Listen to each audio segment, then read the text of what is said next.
It's time for the Northwoods Cooking Show.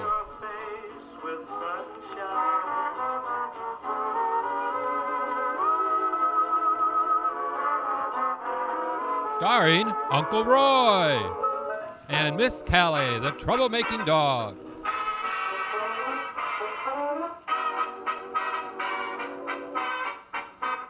Hello and welcome to the Northwoods Cooking Show. I'm your host, Uncle Roy, and welcome to the Aloha set.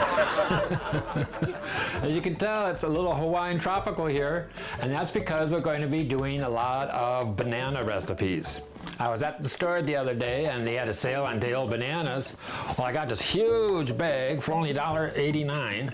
So it's like, okay, this is what today's show is going to be. So I thought, okay, let's decorate it up. So the first one we're going to be making is called Aloha Banana Bread. Oh, I wish Callie was here. You know, I'd have her dressed up she'd be in her little grass skirt and a coconut bra and a little flower behind her ear. Oh, she'd be so pretty. Oh, I miss her so much. Oh, Miss Callie always. And she wouldn't shake it off, you know what? She'd wear it proudly.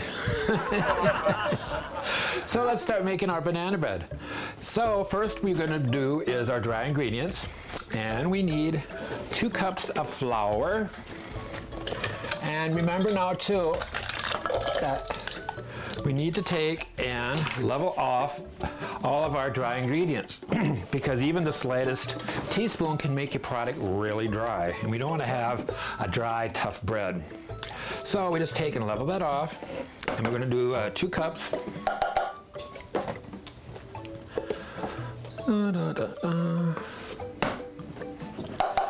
And along with this, we need a teaspoon of baking soda.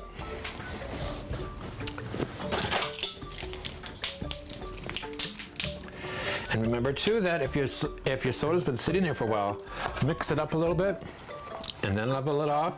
That way the activation will be fresher because it gets stale when it's been sitting there in your cupboard for a long time. And then we need a ½ teaspoon of kosher salt. You know, they gotta have that kosher salt. And you know why? Because it's less iodized than table salt, and it makes everything lighter and fluffier. And so that's what we want, especially in baking, because we want everything to be, you know, real light and fluffy. So these are just the dry ingredients, and then we'll take our wire whisk and mix these up. That way the soda can get broken up if you have any nodules, lumps, or whatever of it. Because there's nothing worse than biting into a product and you crunch, there you go, a big hunk of soda's in there. Ish. And it makes everything distributed much more easier and evenly so that your baking results are much better. Then we'll just set this aside and we're going to do our wet ingredients. We'll start on them. And for that we need ½ cup of butter. I got my other bowl here. And you want to have your butter and eggs at room temperature. They're going to make the volume is going to be increased more when you bake. The cold product is going to just weigh it down more. So we need a cup of butter or ½ cup of butter, cup of sugar, and 2 eggs. Oh, Callie, look at all the flowers in the ways.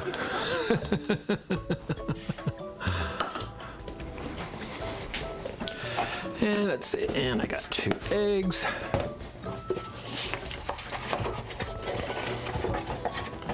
Remember too to crack them on this table counter so that you get a flat crack.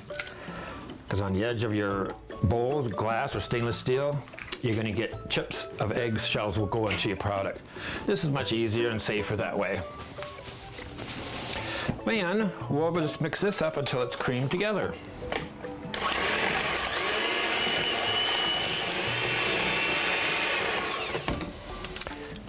Okay, here we go. I miss my KitchenAid. Oh my God. I told you I burnt out the motor on it making Christmas bread.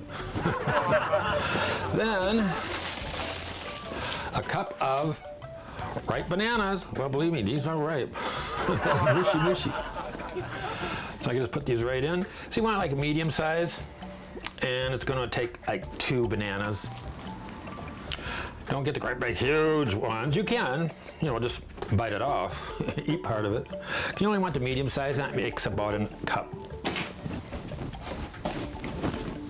Going through the jungles here of Hawaii. Whoa.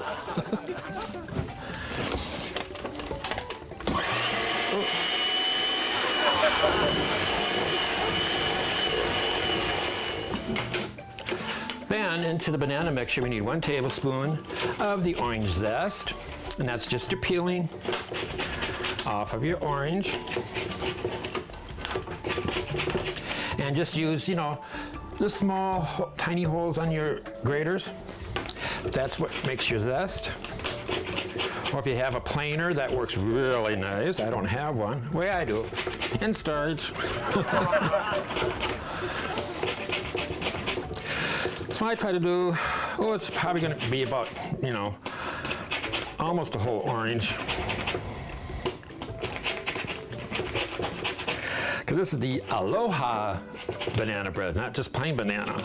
So we're going to have some extra ingredients in there, more tropical, like the orange zest here. And we're going to have some coconut in there and the nuts. Okay, then we mix in a tablespoon of the orange zest.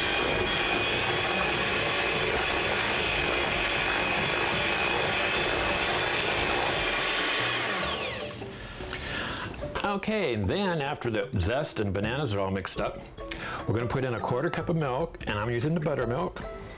It's going to give it a much richer, nicer flavor. And that's going to get coagulated type of look when it mixes in with bananas. Don't worry, it's fine. It just looks odd. We need a teaspoon of vanilla and a 1/4 teaspoon of almond. And then we'll mix these together.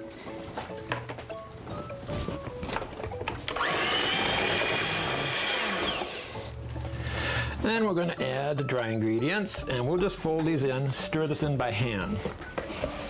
Because it's a quick bread, if you have lumps in your batter, that's perfectly fine, and that's okay, that's what we want. You don't want it completely smooth, because otherwise you're activating the gluten in the flour, and then your bread's going to be real tough. So we just mix this up until it's moistened, and then we'll add more to that. And then fold this in together to fall in. Now when you get towards the end here, it's almost completely mixed in. Stop. And we're going to add in a cup of coconut. Aloha.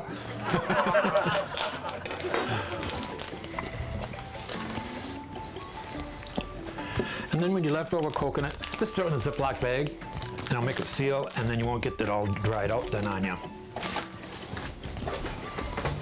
Or else you can just, twist it up and put a twisty on there too. You got a lot of twisties? Remember I told you to say them? I got a lot of them too. So then that's a 1/2 cup of chopped nuts, and I got walnuts here. And we'll just roughly chop these up.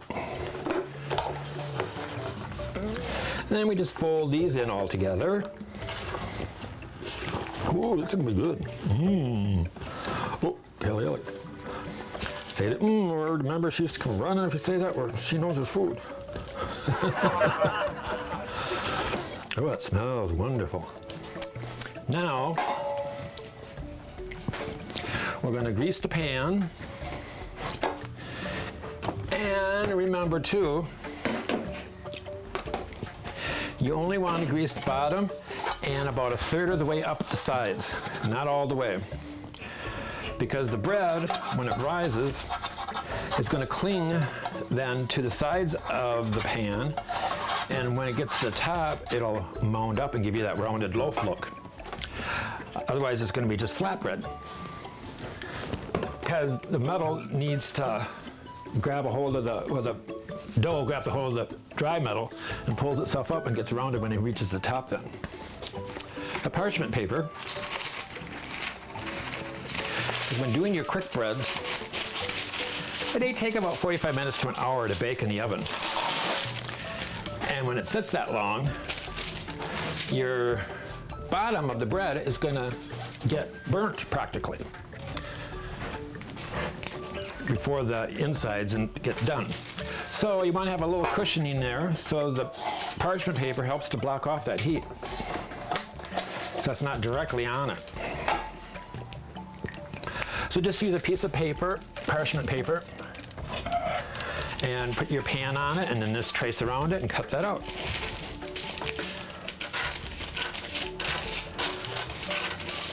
And this goes right inside your loaf pan.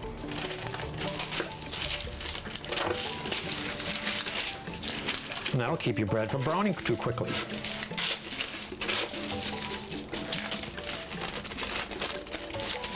There we go.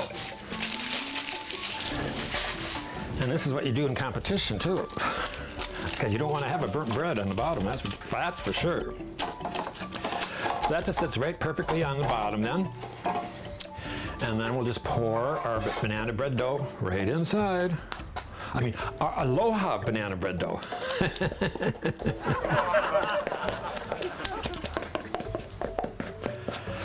Ooh, Kelly, this looks so good.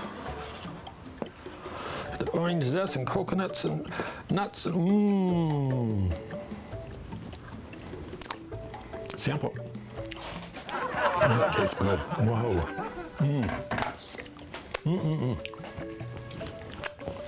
So now we'll just tap this down a little bit,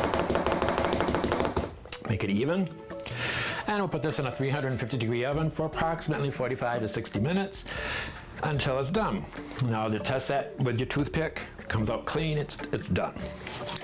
So we'll be checking this periodically throughout the time period just to make sure when it gets done. And so I'm going to set my timer for 45 minutes, enough to make the pan 2/3 full, and then we can save the rest, and you can take and make muffins out of those. Just take your little paper liners and your muffin cups, spray the liner so the paper comes off easy, and just spoon the rest of your batter in that, and those take about 20 minutes to bake. So then we'll be right back.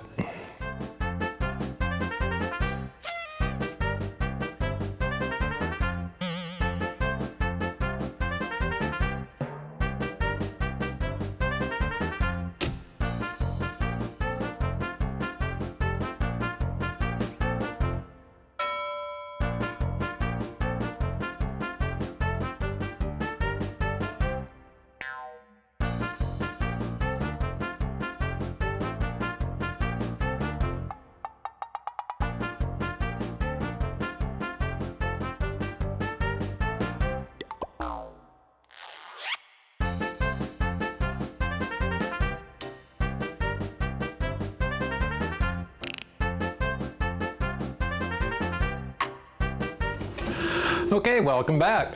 Now we're going to take and make some banana cream sandwich cookies. Ooh, that sounds good. And we'll start out with our wet ingredients. And to this we need a cup of butter. And we're going to break this down with a cup of sugar until that's nice and creamy, which takes, 3 to 4 minutes until it's nice and fluffy.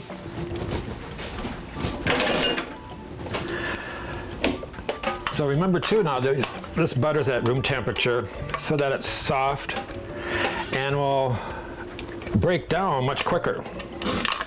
Come on, I'll get in there. There we go. So you can, aloha. Getting all tangled up in here. What we do for TV. So you can just break it down first. Beat for about 30 seconds. And then we're going to be adding 1 cup of sugar. Ooh, arthritis.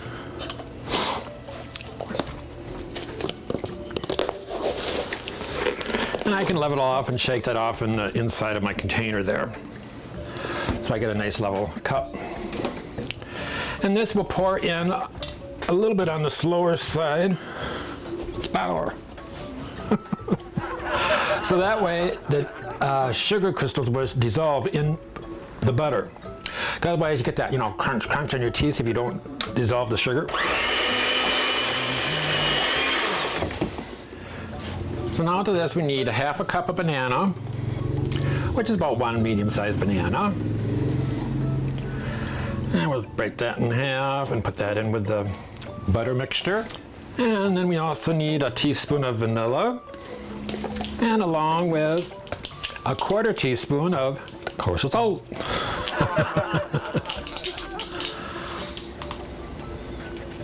And also remember too that the kosher salt in general is in most baking products because it's a leavening agent and it helps make everything rise light and fluffy. And if you use kosher, it makes it even fluffier. Then we'll just take and mix these together.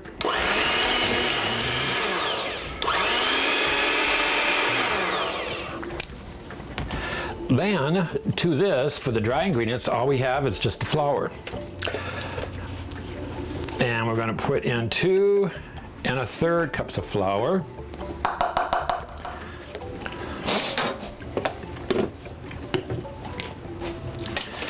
And a half cup of chopped pecans.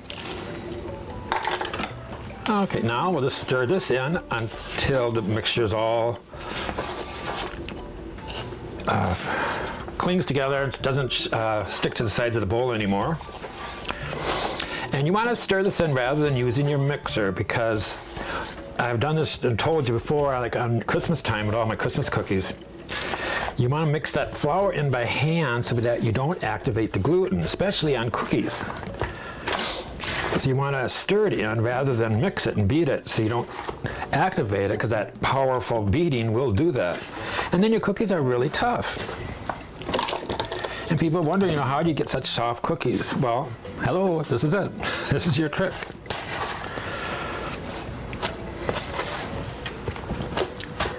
It's not by adding more butter or shortening, because if you do, then your cookies are going to spread out and get real flat.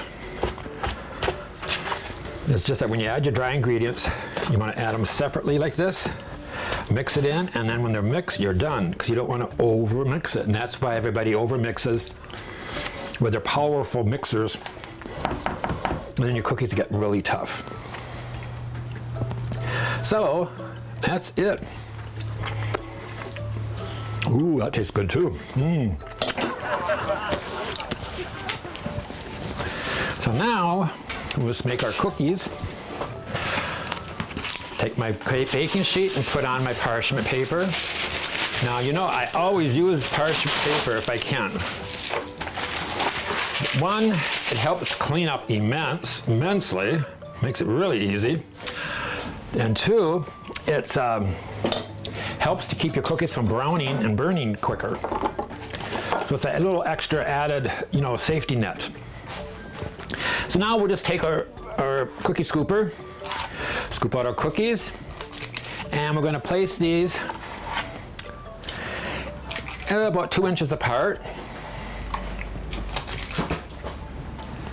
Oh, Toucan Sam took a dive. Oh. But what I'm going to do then too, because we're making the sandwich cookie, we want these to be perfect. We want them to be uniform in shape. So that's why I'm using a cookie scooper. So that way we get the exact amount of dough into each cookie. And that's another reason why people ask, well, how do you get your cookies so even, so they look perfect? Well, it's the scooper, because it gives you the perfect amount of batter in each scoop. So 1, 2, 3, 4. And then we're going to take and roll these into balls and then flatten with a glass dipped in flour, not sugar, flour. And we'll bake these for approximately 8 to 10 minutes at 350 degrees. And then we'll take and frost them when they're all cool. So now we'll just go back and just roll these into little balls. The batter is rather moist, so just be careful. If it's too moist for you, you can always just flour or grease your hands, either or. I would probably grease them because adding more flour is going to make them dry. But I seem to be doing just fine here without them sticking too bad to my hands.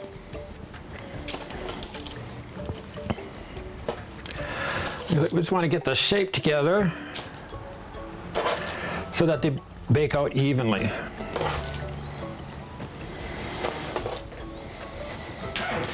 And then when you press them with the glass, the bottom of the glass, my grandma, I remember her, she used to have a fancy glass that had indentations on the bottom of the glass.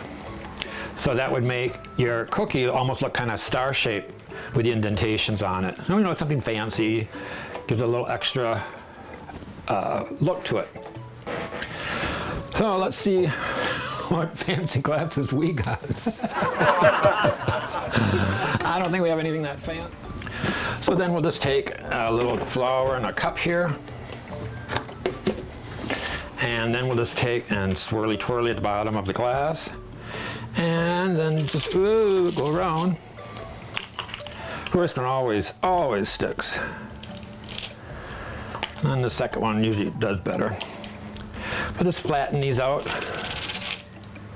to within about a 1/4 inch thick. And we'll just pop these in the oven. How's everything doing in here? Okay, everything's done and the kitchen's hotter than heck.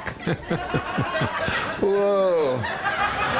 So now everything's cooled off and we're going to make the filling for the cookies, for the cream filling. And we're going to be making a cream cheese frosty. So for this, I have a half a block of cream cheese, which is 4 ounces, and that's at room temperature, which in this heat doesn't take very long. And let's see, I have butter. And for butter, we want 4 ounces, or 4 tablespoons, which is half of a stick. 1 stick is 8 tablespoons. We just need half a stick. Put that in there. Woo. Not only hot outside and inside, but the lights make it even hotter. Oh, Lordy. So we got that, and a teaspoon of vanilla.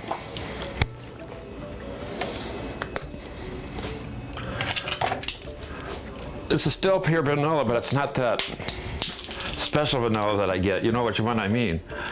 God, I haven't had that in a long time. That Madagascar bourbon vanilla. Can't afford it. $20 a bottle, it's expensive. So then we got that. And then we need 2 cups of powdered sugar.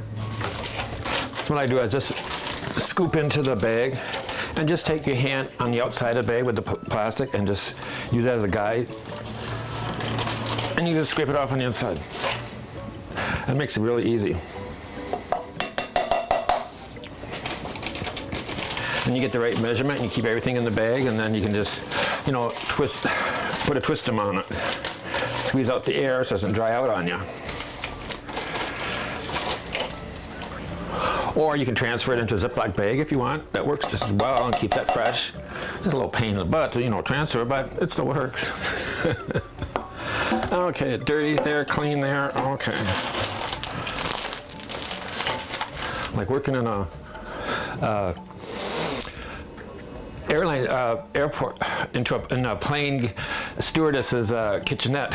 everything's tidy, everything's right here, you know. There was like my last place too was like that. It was in the corner, and you saw I just reached for everything, boom, boom, boom. If I ever had a huge kitchen, it would probably take me a day and a half to go across the kitchen to get the stuff. Okay, and then we're going to use a few drops of milk in that. It just gives it a unique flavor. I'm going to use the buttermilk instead of regular milk.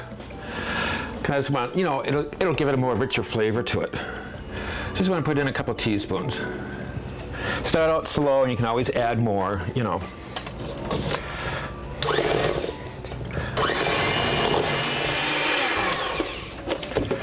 All right, then.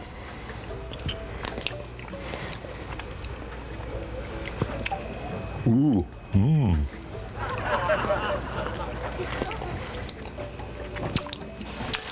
Ooh, that is good. I'm just a titch on the thin side, but I said, but the titch too much of the buttermilk in there. Time to thicken up just a little bit more. Someone's gonna put a little bit more powdered sugar in there, just to thicken up. Because I don't want it to be runny. You know, I want it to be able to hold its shape when I put it on a cookie. Because then when I put the other cookie on to make a sandwich. Oh, remember that word? Sandwich? Oh, she knew that word, sandwich. And she'd come running because she knew it was a sandwich. But you never said sandwich to her, you always said sandwich. And that was her word for food. Oh, sandwich. Oh, I used to do that all the time.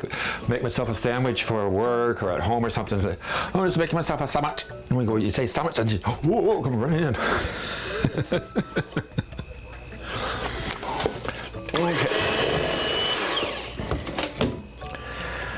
Okay, whew, it's warm in here. Now, let's get out a little spatula to make our cookies. Okay, then we just take, and you can put in it, you know, much as you want to, but within reason, you know what I mean? You don't want to overload it because you don't want it to be all sloppy. This good way is like about a tablespoon. I think that's even a little too much. Unless it was a real stiff frosting. Then we just put our two cookies together, see? So then I'll just go around and make these up, and I'll put them on a plate. And we got our muffins and our bread's done. Was that all we made so far? The bread and cookies, yeah. And I'll show you what everything looks like when we're all done. All right then, these are the finished product. This here is our Aloha Banana Bread with the coconut, nuts, and orange zest in there. And with remaining dough, I made some muffins. And you can do that with any of your quick breads. Whenever you make a loaf bread, if you have leftover batter, remember it's only 2/3 full in the container. And any excess batter, just throw it in your little muffin cups. And you make muffins with that. Then over here we have the banana cream sandwich cookies with the cream cheese frosting in the center. Well, these are nice and tasty little morsels. So we hope you enjoy these bananas treats from the Aloha Show. Come on, Aloha. So from the Northwoods Cooking Show, I want to say healthy eating, be safe, and spread the sunshine. Bye-bye.